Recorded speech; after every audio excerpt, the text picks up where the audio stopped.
Hey everybody, Stu Smith here, going live, taking some questions if you have any.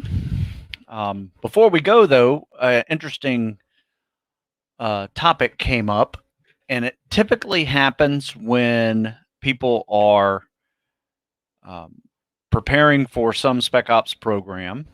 They've gotten through the testing part, so now they're getting accepted, they're going into the training, and maybe they're in their last few months of before they ship out to go to boot camp or directly to buds, depending on their situation.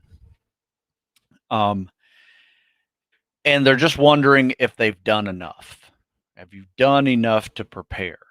And they typically will try something hard, like a gut check, just to see if they've mentally got it.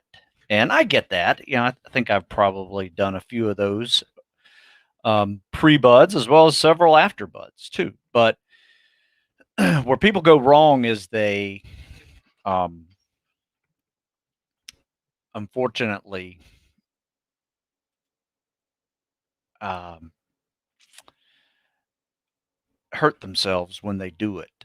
So, for instance, there have been people who go and do a marathon, an ultra marathon, 50-mile race, 100-mile race, something like that, and they wind up really hurting themselves to the point where, yeah, you may have run 100 miles this weekend, but because you've ruined your knees and your shins, stress fractures, whatever, you're not going to be able to run for the next 3 months.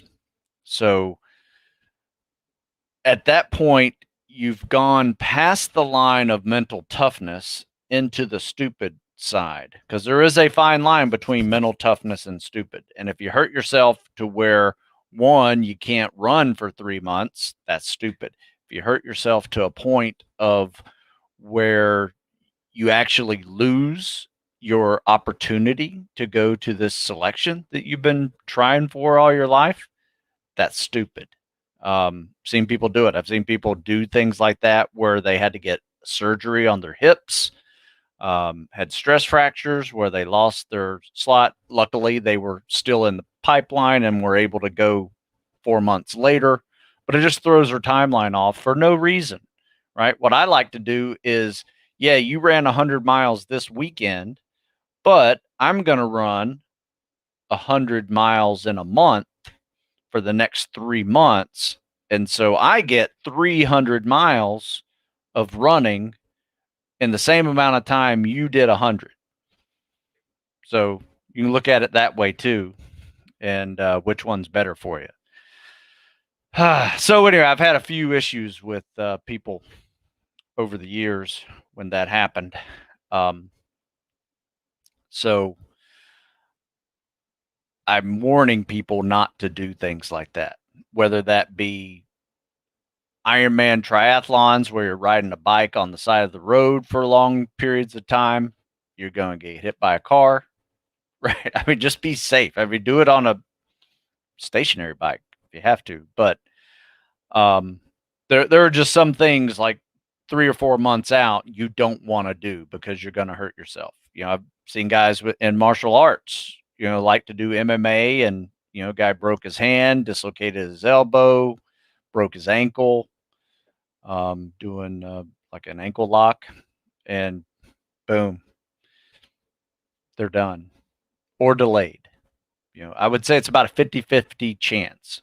Some people are cut away from the program altogether because they've now got a disqualifying injury, or they have an injury that puts a delay into their training. So with that, I put a link to that full article below. It's just called Mental Toughness and Gut Checks and when to do them and stuff. Nothing wrong with doing them. Just make sure you are prepared. And if you get injured, you have enough time to recover from said injury. So here we go. Let's take some questions. That's my topic of the week. Okay, thoughts on a good place to start for upper body round robin? I do have an upper body round robin workout. It's a great test. Um, you will see that one in some Army Spec Ops programs as a not necessarily a way to get into the training, but when you're going through the selection, um, or they'll do it, as a team workout. Um, so it's tough. I mean, think about all the upper body exercises you can do in a workout and then time them with no rest in between. And that's pretty hard. It goes from pull ups, push ups, dips, bench press, um, leg tucks or toes to bar, and then a 5 mile run or a 5 mile ruck. And I may be missing one or two in there. But yeah, I would start off with if you're I would just start off with doing upper body workouts 3 days a week. So Monday, Wednesday, Saturday, build up your volume. I do have a article that's called the Classic PST Week of Training, where you have a pyramid in there, a superset, and a max rep set. That works really well with the round robin prep. So I give that a shot. Um, if you want to prepare for that one. Classic PST training. There's some running and swimming in there too. Let's see. Hey Stu, how do you train your guys differently if they want to go Army SF Rangers or compared to SEALs? You know what? There's really no difference other than they just swim less. That's the difference. My SEAL guys are swimming 5, sometimes 6 days a week. They're doing drown proofing exercises. The Army guys are running and rucking more.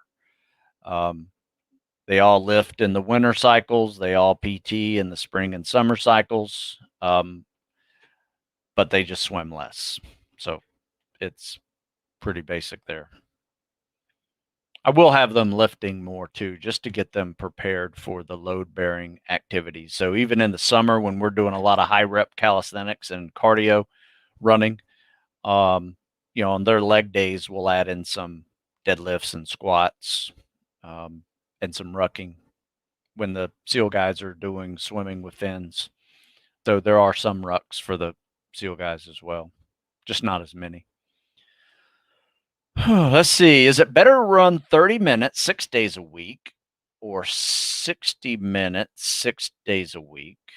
Eventually, distance and kilometers are the same. To run 30 minutes 6 days a week or 60 minutes 6 days a week. Did you mean to say that like that? Did you mean like 60 minutes 3 days a week? Because I mean, you're asking, is it better to run twice as much than this one?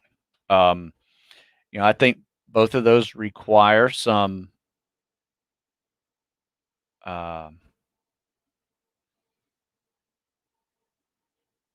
yeah, I think maybe you messed up on that question. 60 minutes 3 days a week, maybe, is that what you meant? Because that'd be the same amount of distance. You know what? I'm a bigger fan of shorter, faster runs, because here's the problem.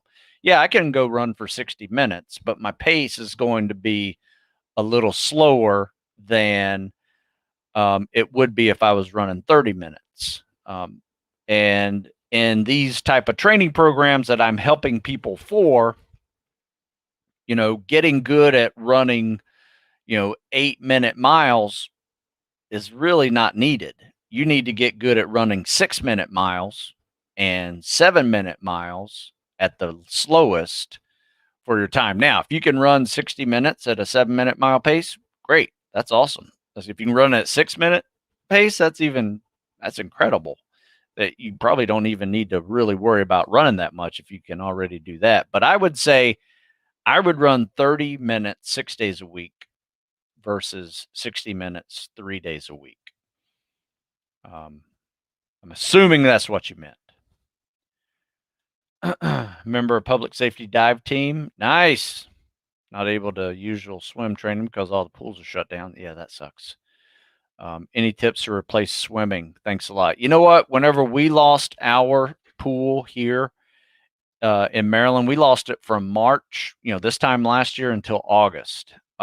We wound up using open water for some of our swim. We have Chesapeake Bay out there. We actually swam in that. Um, I also had a tool called the swim bungee. If you do a Google search on the swim bungee, it's a nice little thing that you just hook up to, something sturdy on the side of the pool. I actually wrapped it through the filter system, and it's just a bungee cord that was about 10 feet long, and I tied it to a belt and then tied itself to the belt, and I would just swim freestyle, or could do side stroke too, for 30 minutes straight without even touching a wall. I just stayed in one spot, and it was a small pool that you normally couldn't obviously swim laps in because it's too small, but you can turn it into an endless pool with a tool called the swim bungee. And these things are like $12. I mean, it's just a belt and some rubber band, but make your own for less than that probably. So that's what we did. And we ran more. But because it was a little more running than our typical progression, we opted to run 75% of those runs were on very soft ground. So we ran trails, we ran sand, we ran turf, or the track and grass, versus running on concrete, and that helped a lot. In fact, we did that all winter too, because we were outdoor workouts all winter long, and we had to run to stay warm. So we just ran on softer ground, even though it was frozen sometimes. Hope that helps. That's what we did. Luckily, our pools opened back up in August and have been open since. So we've been pretty lucky with that.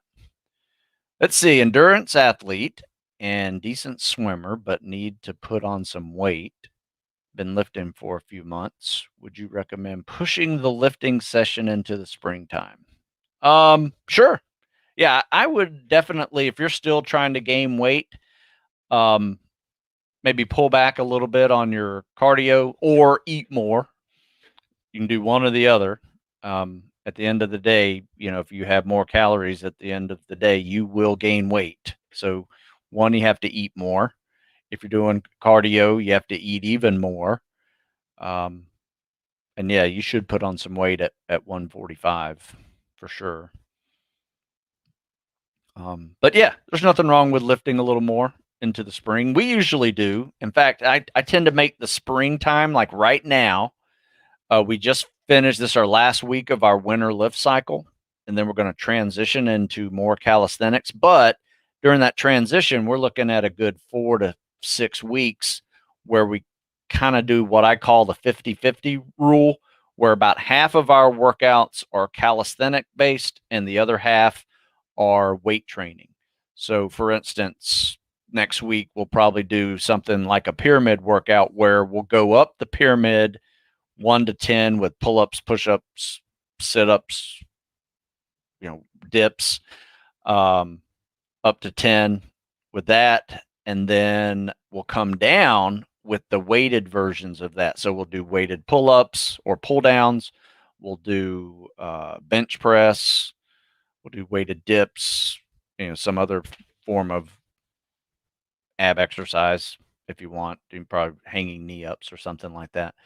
But anyway, that's how we kind of just cut everything in half weights, half calisthenics. And then by, April, end of April, May, we're pure calisthenics, unless some people need some supplemental lifting at the end of the day, which some people do. So the way we do that is, if it's an upper body day, we'll add some upper body lifts. If it's a lower body day, we'll add some lower body lifts. Nothing too technical on that. So our leg days in the morning may look like a run down to a hill. We'll run the hills. We'll do some sprints. We'll do some squats and lunges and intervals on the way back. Probably total up about 5 or 6 miles of running. And then in the afternoon, we'll swim with fins, top off leg day. And then some guys, if they need it, they'll do a few rounds of squats and deadlifts. So that's typically how we do a leg day in the summer, if you need to lift some legs.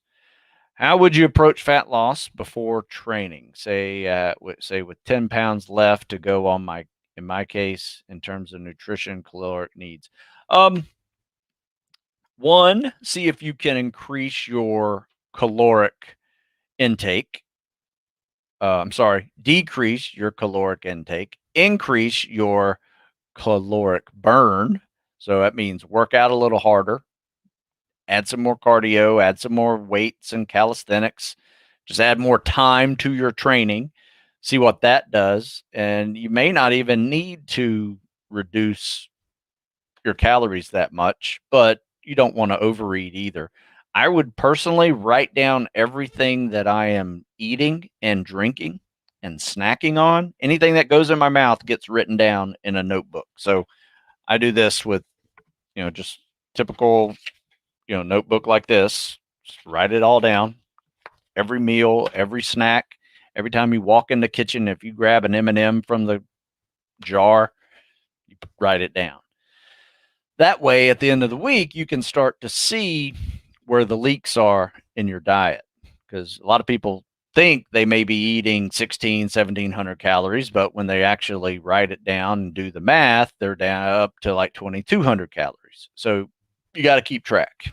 That's number one, most important. So otherwise, if you don't keep track, it's not going to work for you. But I don't have a method necessarily of percentages of carbs to fats to proteins. You need to find out what works best for you. I don't eliminate any food groups or macronutrients. So I'm not big on no carb diets or meat only diets. I like my fruits and vegetables for energy. I like protein and fats for just energy. Well, energy for fats, but protein to rebuild muscles and, just from tearing them down. So you need to figure out what works. But my suggestion is to, at the end of the day, you want to have burned more calories than you have consumed. And you will see your calories or your weight dropped.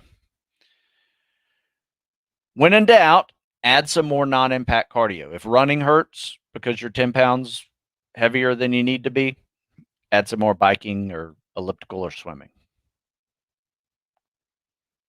Damn, James, down 45 pounds. Good work. Thanks, Gabriel.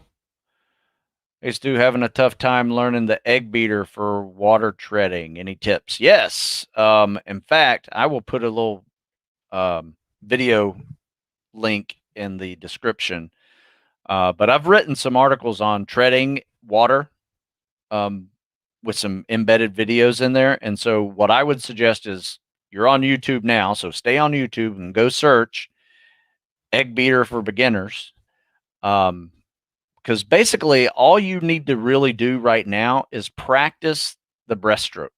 So once you learn how to properly do the breaststroke, the egg beater is nothing more than an alternating breaststroke.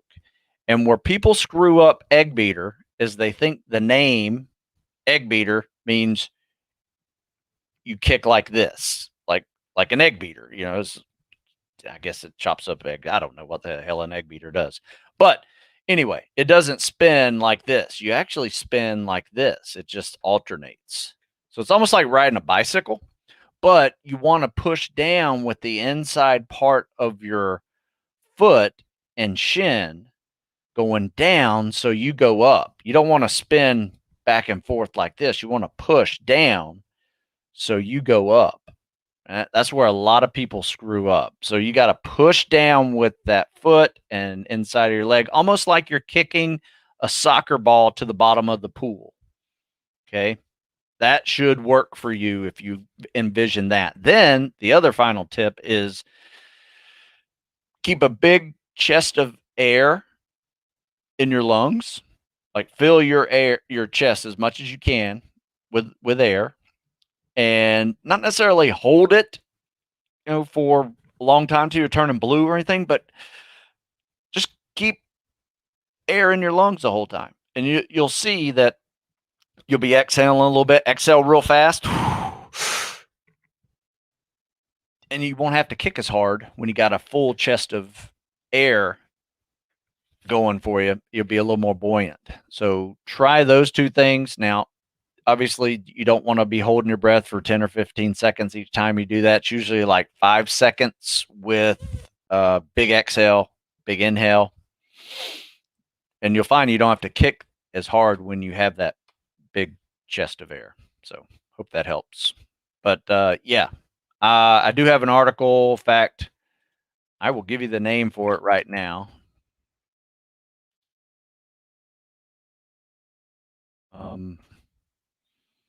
Let's see. There is a couple of them actually. One stop guide to military swim, treading, and water survival tests. That's pretty good. Treading and CSS. So the other one is swimming the CSS and treading water, step-by-step breakdown videos. I did it February 14th, 2020. So it has a CSS breakdown and also has a treading water breakdown. So in fact, I will go ahead and just answer that in the description below. How's that for service? So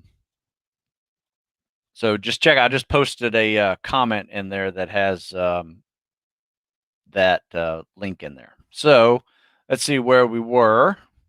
Take a few more questions. I got to go at 10, but I got some time. I can still take some questions here. Just turned 17, want to become a Navy SEAL, research buds through the various phases. What's your main motivation working up and training to become a SEAL? You know what? I got an article you need to read. All right. 4 steps to getting prepared for any Spec Ops training program. In fact, here they are real quick. 1, assess yourself, see where you physically are now, and be honest. You're going to have some strengths, you're going to have some weaknesses. All right. Set a performance starting line, not some arbitrary timeline, because you may not have enough time to prepare yourself fully if you say, hey, I'm going to go at 6 months. Set your performance. Once you reach a certain level of performance, then you go talk to a recruiter. Okay. Get on a program. Many programs out there. Find the one that's right for you. Do your research on the process to join the military. A lot of people don't even know what other options are out there. So I am posting that in the comment section, and you can refer to it with more detail. And there's probably about another dozen links in that article for you to read. You need to read all of them. Don't be in a rush to become a Navy SEAL. Most teenagers do not make it, period. My class started off with probably 100 18-year-olds, and I think we graduated about 4 of them. And we started off with 120 people, and we graduated 28. So most of them were 18-year-olds before Hell Week. Okay. Taller, lanky guy that is really struggling to hit the recommended body weight presses in your how good is good enough. Okay, understand. Every other section is good. Any ideas on how to improve? Body weight bench presses, I assume. You know what? That's a good question. Some people are just not built for bench press. I personally, with short arms and a bigger chest, built for push-ups and bench press. It's easy for me to say, you should be doing 15 times your body weight at bench press. Or 10 to 15. But I will say this, most people who are going through that program tend to be able to do that. Now, it may not be before you get there, but after you get there, you're going to be so good at push-ups that your bench press will also improve post buds. That as long as you can do your body weight and you can do your body weight for a few reps, um, let's say you can get between 5 and 10. That's pretty good, and that's not going to be one of those things that are that big of a differentiator between you making it or not, right? I wouldn't personally worry about that one too much.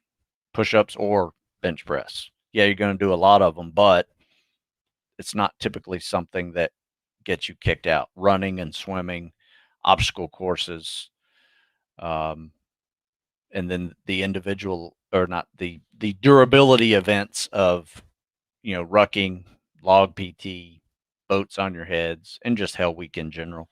Um, those are the things that are more challenging than whether or not you can do a body weight bench press. But having some strength that you can do your body weight for several reps is a good thing. So put it this way, I would rather run a 27-minute 4-mile timed run easy than do 10 body weight bench presses. How's that sound? Right. Now, when I went, I could run a 27 4-mile run. Not easy. It was a little bit of a gut check. But I could do 20 body weight bench presses. I never felt like I was getting crushed under a log in a boat. Now, I didn't enjoy it. It wasn't something that felt good. Don't get me wrong, but everybody has a weakness when they go there, and you're going to have to suck up something. I had to suck up running and bring my A game to every single run. I didn't have to do that when under a log in a boat. It wasn't something that was necessarily breaking me like it did the skinnier guys. Everybody has a weakness. Got to suck up something.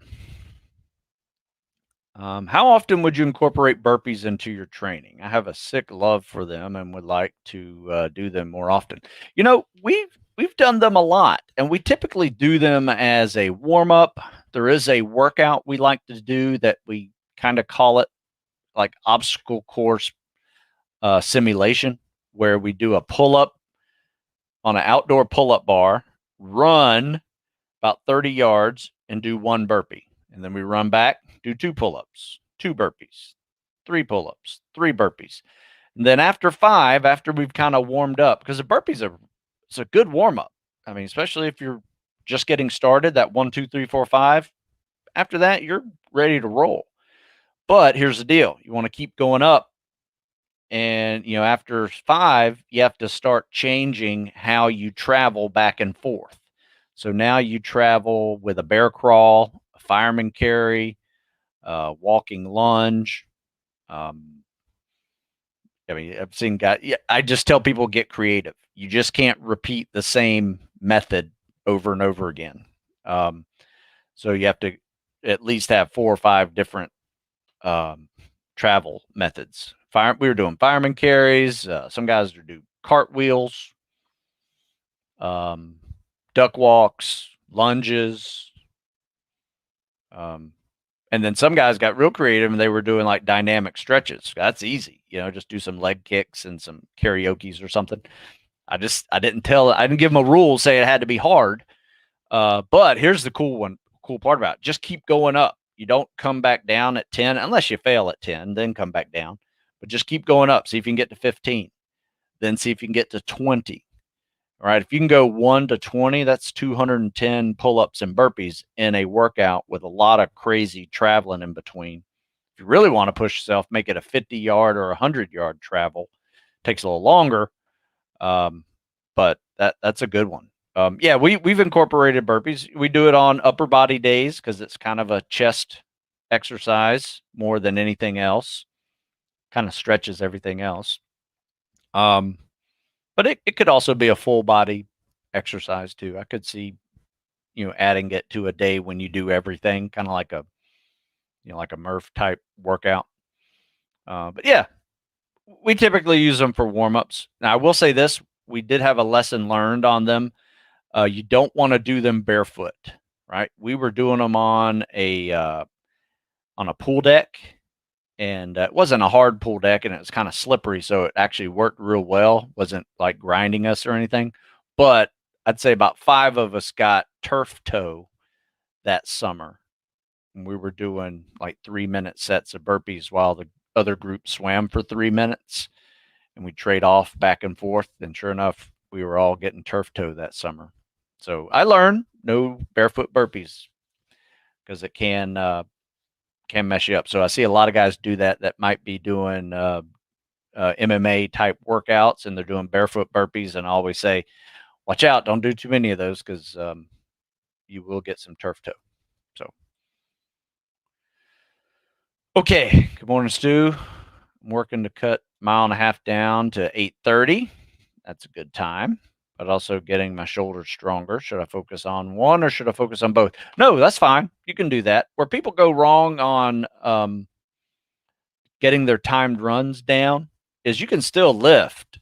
You just need to make it more an upper body focus lift than you don't want to try to get your squats and deadlifts, heavier, like a 1 rep max type heavy lifting, because they tend not to mix very well. If you're trying to improve your squat and deadlift while you're trying to improve your 1.5 mile run time or even longer run time, the two don't mix. Now, if you're just trying to maintain some squat and deadlifts, but not crazy heavy, that's fine.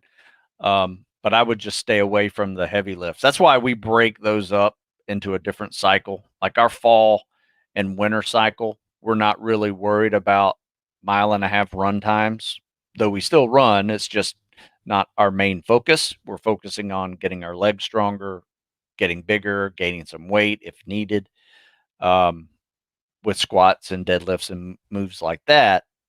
But in the spring and summer, when we bring it around, we're not going super heavy on any leg days, trying to focus on muscle stamina and cardio endurance, because those two elements of fitness go really well together. Cardiovascular endurance, muscle stamina work real well together. The other elements of fitness that work well together, strength, power, speed, and agility, those work really well together. So that tends to be our focus in our lift cycles, working on those. Now, it doesn't mean we completely nix them when we're in a different cycle. We're just not focusing on getting better at them. We're just trying to maintain what we got. So that's an explanation of my seasonal tactical fitness periodization cycle that I've been doing for over 20 years and been teaching it for just about as long. Good morning, Stu, and wondering what you suggest for joining the DEP program of an individual that needs at least a year of training to get physically ready for buds, especially where. Look, here's the deal. Don't even talk to a recruiter until you are physically ready for buds. All right. If you don't swim now, don't even talk to a recruiter. You should be crushing a PST before you talk to a recruiter. In fact, scroll down, look at my comment section, because I put in there 4 steps to prepare for a spec ops journey. Yeah, don't even talk to a recruiter until you are crushing the PST. And it may take you 6 months to a year to get to that level, depending on where you are now. Right. Here's the biggest mistake you can make is you go talk to a recruiter. They say, oh, yeah, come on, take the PST. You go take the PST. You've never done the PST. You don't even know what the PST is. Then you fail it. So what do you think that does? You think the SEAL recruiter that is there, the mentor, is excited that you're there? No, you're in the failure group, right? You're not. He doesn't even take you seriously yet, right? You go there and you show up and you crush the PST your first day. They're like, okay, this guy's ready. Guess what happens? They call you. They're not like missing your phone calls and ducking you for, you ever leave a message with a recruiter and they don't call you back for a couple of weeks. Maybe they don't take you seriously as a recruit. So don't do that to yourself. Think of your first PST as a job interview, and you want to show up ready to crush it. I've seen guys show up for that thing and Didn't even know what the CSS was. Didn't even know there's a 500 yards. How many laps is 500 yards? They would ask. Come on, man. I don't take you seriously. My training plan at the moment is swimming every day in the morning, then alternating endurance and lifting. Okay. Mile and a half, 2 mile walk. At the end of the day, any tips to improve? I don't even know where to begin on that one. I mean, that doesn't look like a program. That just looks like a week schedule, right? So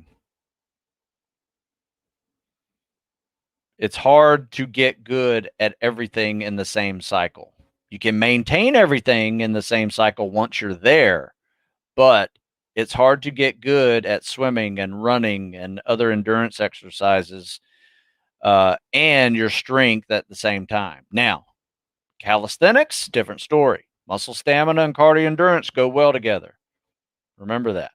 So, any tips to improve? Yeah, get on a program. Thoughts on jump rope for low impact cardio every once in a while? You know what? I don't really know if jump rope is considered low impact, to be honest with you. I mean, everybody that can't run, most of them can't do jump rope either because something hurts, whether it's ankle, foot, shin, knee. Doesn't necessarily help it.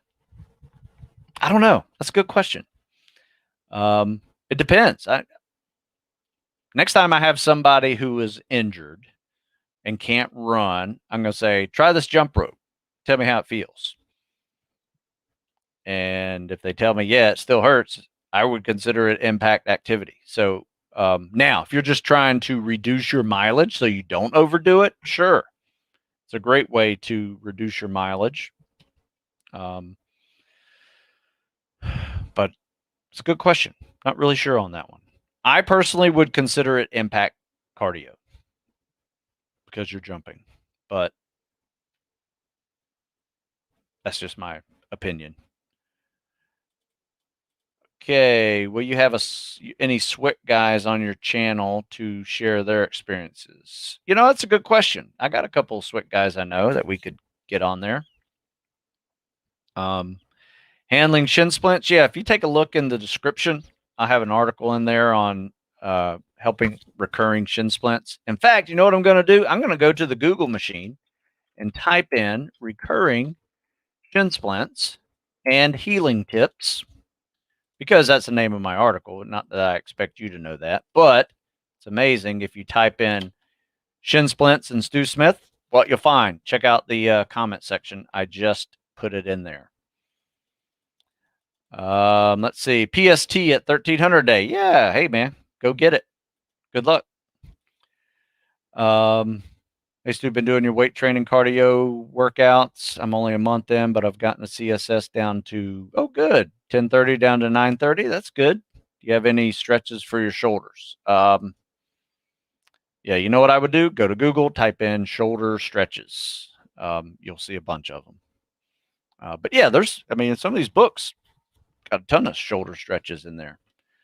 In fact, let me see. Static stretches.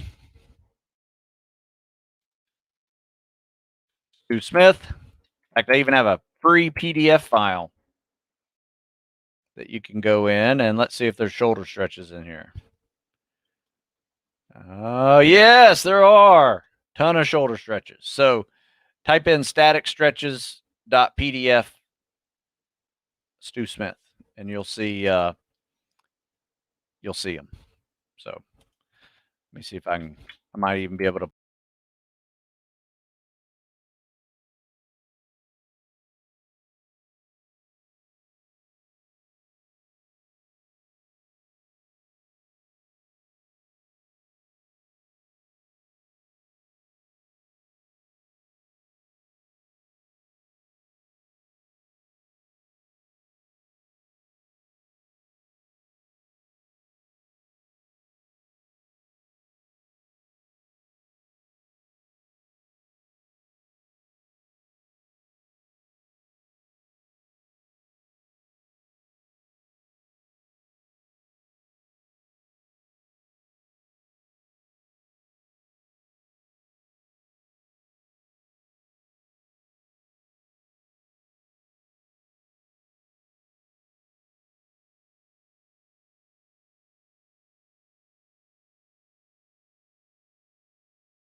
All right, I am back. Sorry, I got all cocky and was looking up static stretches and screwed it up. So terribly sorry about that.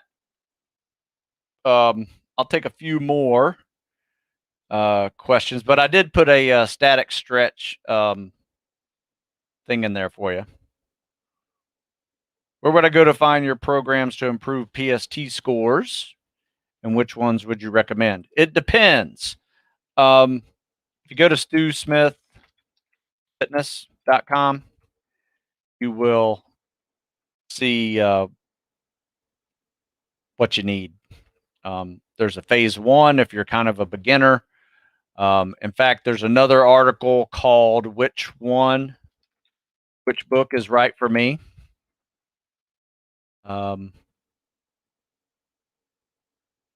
And that's a good option. Which program is right for me, I guess is what it's called. So if you Google that, which program is right for me, Stu Smith, you'll see what I'm talking about. It walks you through, like, if you're just at the beginning of the PST phase one, if you're kind of past the minimum standards, you want to get better, phase 2 and 3. Complete Guide to Navy SEAL Fitness is another good option. So good question. Let's see. Let me see if I can. What point do you consider push-ups muscle stamina versus strength? That's a good question, Nick. I would consider it this, and this is for all calisthenics, not just push-ups. Your first push-up is a strength exercise. Your first pull-up is a strength exercise. Your 20th is a muscle stamina exercise. Right? Does that make sense? Let's see. Hey, Stu, I injured my back about 10 months ago and haven't started swimming at all. Should I get a swimming coach or just start on my own? Well, I mean, if you want to waste time, try to teach yourself swimming. It's pretty hard. You need to have somebody there that can help you with just some of the technique issues. Here's another option. If you send me a video, I will critique it for you, but you got to have somebody walking you alongside the pool. In fact, what I could do is why don't I share a video with you of what I'm talking about? So I'm going to critique somebody's CSS here live. All right, you want to try it? Let me see. I haven't tried this before, so let's see how this looks. Where am I? All right, can you guys see this? I'm assuming you can. All right, so here we go. Good kick off the wall. It's got a double arm pull there. That looks good. No extra kicking. Top arm, bottom arm. Kick and glide. Okay, so he's taking a nice, easy glide on this one. Top arm, bottom arm, kick and glide. Kind of easy. It looks slow, but he's actually, if you do the math on this lap, it's a 50-second 50. So that looks pretty good, actually. So good streamline. So your CSS should not be a whole bunch of effort. If you're just sitting there flailing, you won't last very long. This is a really smooth CSS. Now, he could pull harder, kick harder, go a little faster if he wanted to. But if you see, he started like 4 seconds into this video. And it's a 54-second video. So that's a 50-second 50 in my book. So anyway, I don't know if you guys saw that, but hopefully my screen share worked. I can never tell. Let's see. I'm in law enforcement and my work days hours vary. Do you recommend I work out 12, 16-hour shift afterwards or rest work day the next day? You know what? Whenever I did shift work, we would always work out before the night shift. Now, if it's the day shift, we also worked out before that too, but it was just a way to kind of get the day started. If you were going to stay up all night, do a 10 p.m. workout and or whenever you start. And it will help you stay awake when you work out at night for sure. So my advice is work out before, because at the end of a long shift, a long day, whether you're in law enforcement, military, or you're just doing a normal job, sometimes the last thing you want to do at the end of a day is go work out. So my advice is wake up and go get something done immediately. So hope that helps. And then if it's a night shift and you've been up for several hours, get a workout in before your night shift, and it tends to just get you a little more productive. All right. So sorry about the glitch there earlier. Let's do one more question, and I got to go. Golfer's elbow is kicking me in the butt. Do you have any articles or remedies for this? You know what? I do not. But I had a forearm issue all winter, and it bothered me to a point where it hurt to do deadlifts. It hurt to do any hanging exercises. The only thing I could do was change my grip. So all winter I've been doing reverse curls on pull-ups versus reverse grip on pull-ups versus this way. Because I mean, even right now, holding my hands this way kind of hurts my forearm.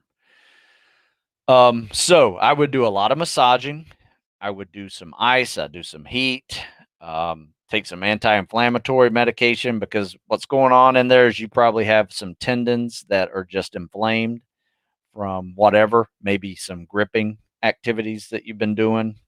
I think I got mine from a grip circuit that I overdid it, and then I did a hang clean the next day, and my forearm was tight, and I felt something kind of pop in there when I did the hang clean, and it hadn't been the same for 3 months.